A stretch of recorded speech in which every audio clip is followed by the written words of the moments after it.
Sara Duterte sumagot na sa mga patutsyada sa kanya na mga poll pores na negatibo na mga reklamador ng bayan, mga kababayan ko. Opo, sumagot na po. Sumagot na po sila mga kababayan. Ito po mga kapatid, tignan po natin. Meron pong isang video dito na nakuha ko na sinagot na po ni BP Sara. Ayan, tingnan nyo ha. Mga kapatid, tingnan nyo. Ito, pe-play natin siya para marinig nyo. Dahil gusto ko marinig nyo to eh. Gusto ko malaman nyo to.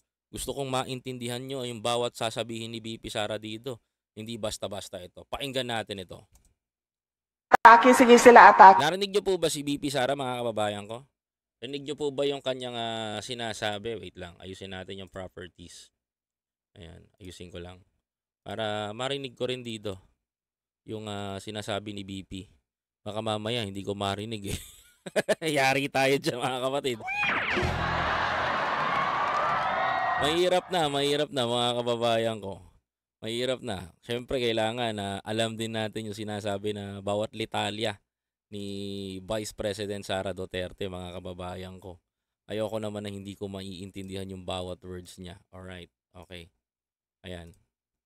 Atake, sige sila atake. And then nag-aantay ako.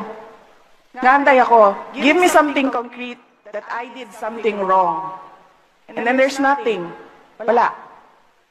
Pero, tuloy-tuloy pa rin yung atake nila in the hopes that yung the lie that they are peddling, that I did something wrong, would take stock sa utak ng mga tao. Yan yung ginagawa nila. Kaya, naglabas na kami ng statement ngayon eh. Nagpasalamat na kami kay Congressman Estela Kimbo. Nagpasalamat na kami kay ES. Nagpasalamat na kami kay Secretary Gibo. Nagpasalamat na kami sa mga nagsasalita. Pero sinasabihan namin sila privately, huwag na kayo magsalita. Because there is no defending an attack that is meant to run paulit-ulit para in the end yung hindi totoo maging totoo sa utak ng mga tao. Naantay ko hanggang ngayon. Araw-araw tinatanong ko, meron na ba silang naibigay na papel? Meron na ba silang na-file na kaso? Meron na ba anything to really show na merong ginawang mali ang Office of the Vice President? Wala. Pero tuloy-tuloy pa rin sila. Yan mga kababayan ko, naputol doon yung video. Alam nyo mga kababayan, maraming bumabanat kay BP Sara Duterte pagdating doon. Alam nyo kung ano? Sige. Ang daming bumabanat kay BP Sara Duterte. To be honest mga kapatid, napakarami ng umaatake kay Vice President Sara Duterte dahil doon sa confidential fund na 500 million pesos na confidential fund na hinihingi niya, mga kababayan ko. Kasi in the history ng Pilipinas, wala namang confidential fund ng OVP, ang Office of the Vice President. Pero sa pamumuno niya, humingi siya sa Kongreso, humingi siya sa ating gobyerno, nabigyan siya ng confidential fund. Ngayon mga kababayan ko, yung mga taong ayaw sumunod sa kanya, yung mga taong sinasabihan na corrupt si Sara, walang gagawing maganda si Sara, yung mga taong nagsasabi nun mga kapatid, yun ngayon yung mga tao na bumabanat sa kanya. Dahil mga kababayan ko, pinapalabas nila sa social media na si Vice President Sara Duterte ay isang corrupt na tao. At sinasabi niya gagamitin niya ang Office of the Vice President para mangurap. Yun ang pinaparatang sa kanya nung mga tao na ayaw sa kanya. Hindi ko na lang pangangalanan but they are politician, mga kababayan ko. Now, mga kababayan ko, bakit nga ba natatakot etong mga to, mga kababayan ko, na magkaroon ng confidential fund si BP Sara Duterte?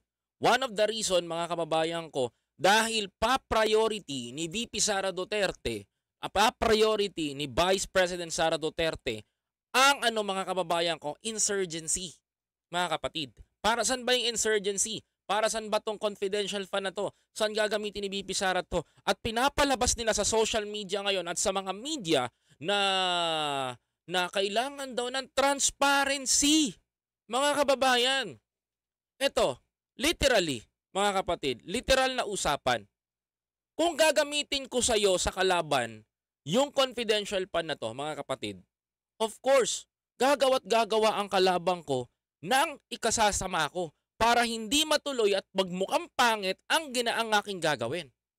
Ang tira nila, kukurapin daw ni BP Sara, kukunin lang daw, wala daw gagawin. Kailangan daw ng transparency bago mailabas.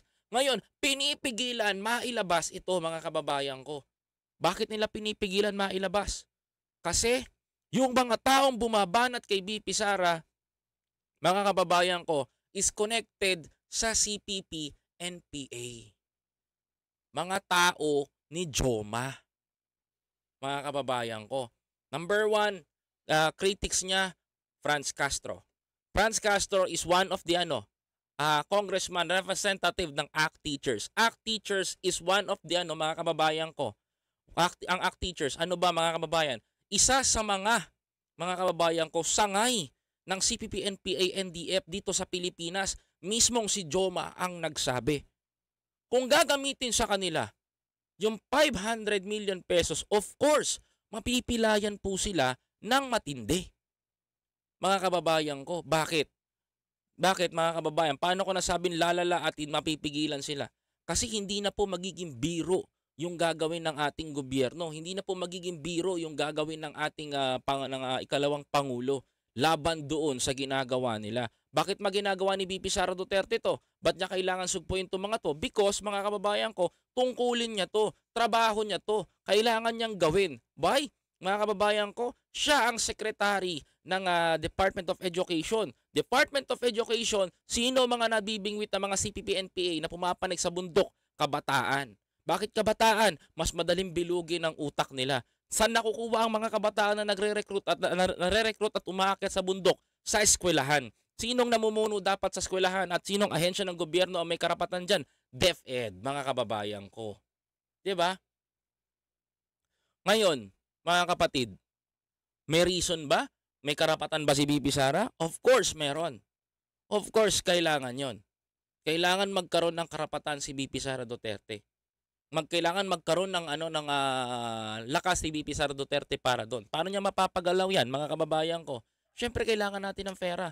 Kailangan natin ng confidential fund na yan para gamitin doon. Kinakatakot ni Franz, kinakatakot ang mga makakaliwang grupo, kasi yung 500 million na ilalabas sa government, gagamitin laban sa kanila, mga kababayan. Real talk lang, bato-bato sa langit, ang tamaan, wag magalit.